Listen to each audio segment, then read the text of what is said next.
अस्सलाम वालेकुम स्टूडेंट्स जी। आज हम पढ़ेंगे Hess's law of heat summation और ये काफ़ी इम्पोर्टेंट लॉन्ग क्वेश्चन है। ठीक है जी। और ये चैप्टर नंबर 7 का सेकंड लास्ट टॉपिक है जी, Hess's law of heat summation. इसको अटैम्प्ट करने का तरीका ये है कि सबसे पहले आपने लिखनी है स्टेटमेंट। ठीक है जी। स्टेटमेंट में बुक से आपने करना है, उसमें ब्लू लाइंस पे लिखा होगा अगर केमिकल रिएक्शन जो होता है वो चाहे सिंगल स्टेप में हो चाहे वो सेवरल स्टेप्स में हो, overall heat change will remain same. Book में लिखा हुआ if a chemical change takes place by several different routes the overall energy change is the same regardless of the route by which the chemical change occurs provided the initial and final conditions are the same। इसका मतलब ये है कि मिसाल के तौर पर अगर एक रिएक्शन है और वो डायरेक्ट प्रोडक्ट में रिएक्टेंट्स ए जो है वो ए प्लस बी भी हो सकते हैं, वो प्रोडक्ट्स में कन्वर्ट हो जाते हैं, तो इसकी इंथाल्पी चेंज जो है हम उसको लिखते हैं, फ़र्ज़ करें डेल्टा एच से। अब ये रिएक्शन जो होता है वो सेवरल डिफरेंट रूट पे भी हो सकता है। फॉर एग्ज़ाम्पल पहले बी बन जाए और फिर सी बन जाए और फिर यानी कि ए बी और बी से फिर सी, तो इसको हम लिख सकते हैं delta H one, delta H two और इसको हम लिख सकते हैं डेल्टा एच थ्री। तो according to Hess's law reaction चाहे सिंगल स्टेप में हो चाहे सेवरल स्टेप्स में हो। Several step means step 1 and step 2 and step 3। ठीक है जी। जब आप ये ऊपर पहले स्टेटमेंट बुक से दे के याद कर लें, वो लिखें, फिर ये डायग्राम बनाएं और फिर ये इक्वेशन लिख दें। उसके बाद फिर आपने इसके हेडिंग एक लिखनी है एक्सप्लेनेशन की। एक्सप्लेनेशन में अब आपने क्या लिखना है, एक्सप्लेनेशन में आपने एक एग्जांपल लिखनी है। मिसाल के तौर पे सोडियम कार्बोनेट को हम सिंगल स्टेप में भी तैयार कर सकते हैं और 2 स्टेप्स में भी कर सकते हैं। फॉर एग्जांपल अगर हम इसको सिंगल स्टेप में तैयार करें सोडियम कार्बोनेट को, तो हम रिएक्ट करवाएंगे 2 moles of NaOH, physical states लाजमी लिखेंगे आप, और प्लस CO2 गैस, ये बनेगा जी Na2CO3 एक्वा स्टेट और प्लस वाटर लिक्विड स्टेट। तो इसकी डेल्टा एच की वैल्यू आपकी बुक में लिखी हुई है -89.08 किलो जॉल।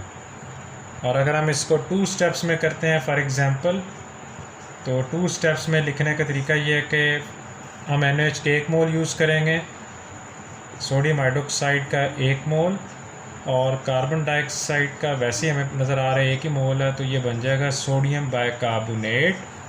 और इसके साथ भी फिज़िकल स्टेट आपने लिख देनी है एक्वा स्टेट। और डेल्टा एच की वैल्यू 1 पहला स्टेप इसमें किया हमने तो -48.06 किलो जॉल।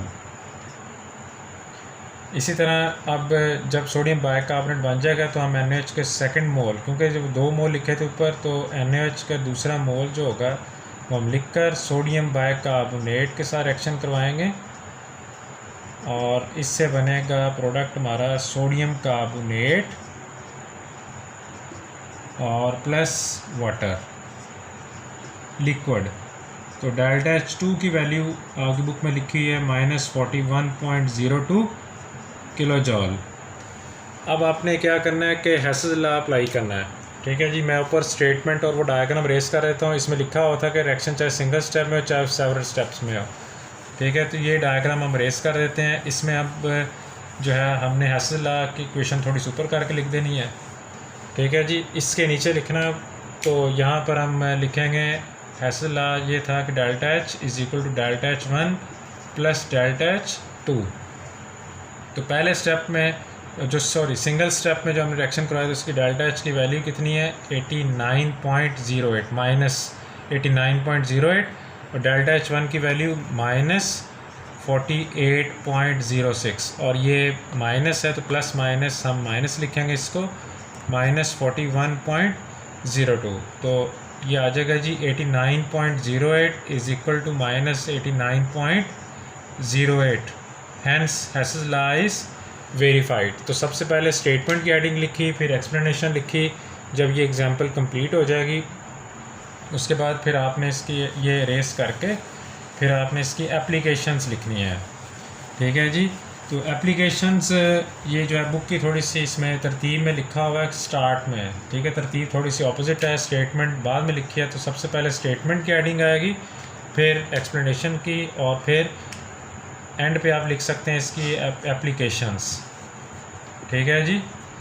एप्लीकेशंस आपकी बुक में स्टार्ट में लिखी हुई हैं। मिसाल के तौर पर अगर आप बुक खोलेंगे तो टॉपिक में स्टार्ट में लिखा होगा देयर आर मैनी कंपाउंड्स, ठीक है, जिसके लिए आप डायरेक्ट डेल्टा एच कैलकुलेट नहीं कर सकते। फॉर एग्ज़ाम्पल अगर आप ये सोचें कि हम कार्बन और Cl2 को रिएक्शन करवा कर CCl4 बना लेंगे तो ये मुमकिन नहीं है, ठीक है जी। तो आपको सबसे पहले मीथेन से फिर Cl2 फिर सेवरल स्टेप्स से आना पड़ेगा। इसका मतलब है कि ये डायरेक्ट रिएक्शन नहीं कर सकता, तो इसलिए इसकी डेल्टा एच की वैल्यू जो है हम मेजर नहीं कर सकते, ठीक है। और अगर आप ये चाहते हैं कि CCl4 वापस कार्बन और क्लोरीन बना ले तो ये भी मुमकिन नहीं है। तो इसलिए हेसेस लॉ का असल में मकसद है कि स्टेप वाइज आप इंथाल्पी को कैलकुलेट करें। और दूसरी बात, दूसरी एप्लीकेशन आपकी बुक में जो वर्डिंग स्टार्ट हो रही है इन द सेम वे, ठीक है जी, बुक में लिखा है in the same way boron oxide and aluminium oxide provide problems for measurement of standard enthalpy of their formation. क्योंकि जो बोरॉन है, फॉर एग्ज़ाम्पल ये आपके पास बोरॉन का एक पीस है, ठीक है, तो इसके ऊपर बोरॉन के ऊपर कोटिंग हो जाती है बोरॉन ऑक्साइड की। सिमिलरली अगर आप एल्यूमिनियम को देखें तो एल्यूमिनियम के ऊपर भी एल्यूमिनियम ऑक्साइड की कोटिंग हो जाती है, ठीक है जी, एल्यूमिनियम ऑक्साइड की कोटिंग हो जाती है। इससे क्या होता है कि जब आप इसको बर्न करते हैं तो एल्यूमिनियम ऑक्साइड जो है वो पहले बन चुका है, इसलिए इंथाल्पी कैलकुलेट करने के लिए अब आपको मेजर करने के लिए प्रॉब्लम्स का सामना करना पड़ता है, क्योंकि एक प्रोडक्ट पहले बन चुका है, ठीक है। आप एल्यूमिनियम प्लस ऑक्सीजन रिएक्शन करवाएंगे एल्यूमिनियम ऑक्साइड तो पहले कोटिंग हुई है, उससे क्या होगा, एरर आ जाएगा। थर्ड एप्लीकेशन जो आपकी बुक में लिखी हुई है वो ये लिखी हुई है फॉर्मेशन ऑफ, उसकी आपने हेडिंग लिख देनी है formation of carbon monoxide with carbon dioxide. यहाँ आप इसका सिंपल हेडिंग बना लें कि जी फॉर्मेशन ऑफ CO2, ठीक है। तो इसमें हम इसको स्टेप वाइज डिटेल में डिस्कस कर लेते हैं। मिसाल के तौर पर अब मैं पहली एप्लीकेशन मैं रिपीट कर देता हूँ। फर्स्ट एप्लीकेशन जो है आपकी बुक में लिखा होगा कि लैब के अंदर बहुत सारे केमिकल रिएक्शंस होते हैं जो सिंगल स्टेप में नहीं होते, उसको आप सेवरल स्टेप्स में करते हैं तो उसकी इंथाल्पी कैलकुलेट कर सकते हैं। और इस फॉर एग्ज़ाम्पल कार्बन Cl2 से रिएक्शन करके CCl4 डायरेक्टली नहीं बना सकता, इसलिए इसकी इंथाल्पी कैलकुलेट नहीं हो सकती। और CCl4 वापस अपने एलिमेंट्स कार्बन और Cl2 में कन्वर्ट नहीं होता। और दूसरी आपने एप्लीकेशन बतानी है कि बोरॉन के ऊपर और एल्यूमिनियम के ऊपर इनके ऑक्साइड्स की कोटिंग हो जाती है, जो कि हमें इसमें रिएक्शन के दौरान जब हम इसके ऑक्सीडेशन करवाते हैं बोरॉन और एल्यूमिनियम की, तो ये कोटिंग्स होती हैं, ये इनर्ट कोटिंग होती हैं और ये इंथाल्पी के मेजरमेंट में एरर क्रिएट करती हैं, यानी कि हम एक्यूरेट इंथाल्पी मेजर नहीं कर सकते।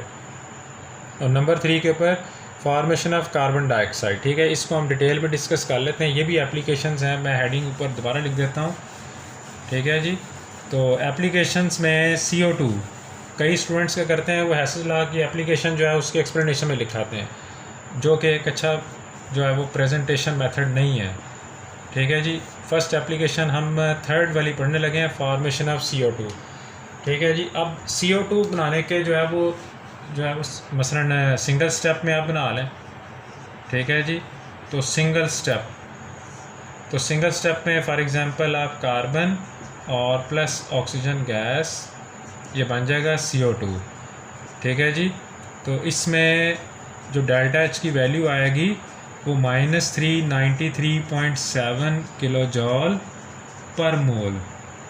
और अगर आप CO2 को 2 स्टेप्स में प्रिपेयर करने की कोशिश करते हैं तो आपको एक मसला आ सकता है, वो क्या है, कार्बन हाफ मोल ऑक्सीजन की अगर हम यूज़ कर लेते हैं मिसाल के तौर पर, तो मसला ये आ गया कि यहाँ पर कार्बन मोनोऑक्साइड के साथ कार्बन डाइऑक्साइड भी बनेगी। यानी कि आप देखें आपकी बुक में लिखा हुआ है, ठीक है जी, थर्ड एप्लीकेशन में कि heat of formation of CO cannot be measured.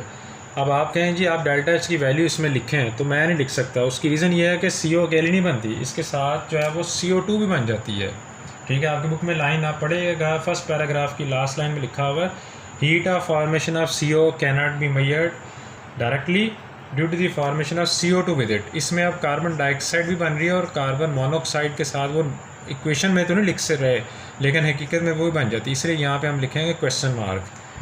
ठीक है जी, ये हेसेस लॉ से हम इसको कैलकुलेट करेंगे। तो फिर सेकंड स्टेप में जब कार्बन मोनोऑक्साइड बन जाती है तो कार्बन मोनोऑक्साइड को हम रिएक्शन करवाते हैं ऑक्सीजन से, तो कार्बन डाइऑक्साइड गैस बनती है और इसकी इंथाल्पी जो आती है ये हम मेजर कर सकते हैं। ठीक है, CO से कार्बन डाइऑक्साइड बनाने की इंथाल्पी वी कैन कैलकुलेट, और ये आती है जी 283। ठीक है जी, -283 किलो जॉल पर मोल। अब क्योंकि यहाँ पे प्रॉब्लम है कि हमने डेल्टा H1 हम मेजर नहीं कर सके, तो कोई बात नहीं, हम कैलकुलेट कर लेते हैं। तो आपने इसमें लिखना है कि जी बाय अप्लाइंग हेसेस लॉ के मुताबिक रिएक्शन चाहे सिंगल स्टेप में हो चाहे वो सेवरल स्टेप्स में हो, तो हम इसको कैलकुलेट कर सकते हैं। ठीक है, मेजर नहीं होगी डेल्टा H1। तो इसके लिए तरीक़ाकार क्या है कि डेल्टा H जो है, ठीक है जी, डेल्टा H की वैल्यू लिखी हुई है -393.7 is equal to delta H1 हमने कैलकुलेट नहीं कर सके, सॉरी मेजर नहीं कर सके, अब हम कैलकुलेट कर लेते हैं। तो ये आ जाएगी डेल्टा H2 की वैल्यू -283। अब ये -283 इसमें से प्लस कर। अच्छा जी, अब हम एक काम करेंगे कि -393.7 और -283 इस तरफ लेफ़्ट साइड पे शिफ्ट करेंगे तो प्लस हो जाएगा। तो ओवरऑल डेल्टा H1 का आंसर आ जाएगा -110.7 किलो जॉल पर मोल। ये हमने कैलकुलेट किया है जी enthalpy of formation of CO। ठीक है जी, ये वाली हम इसको लिख सकते हैं enthalpy of formation of CO2। ये भी enthalpy of formation of CO2 है, लेकिन वो एलिमेंट से है और ये CO2 से। Okay students, this question is very important. ठीक है, इसको आप लाजमी प्रिपेयर कीजिएगा, इसके लाहौर बोर्ड और अदर बोर्ड्स में आने के चांसेस बहुत ज़्यादा होते हैं। ओके स्टूडेंट्स, अल्लाह हाफिज़।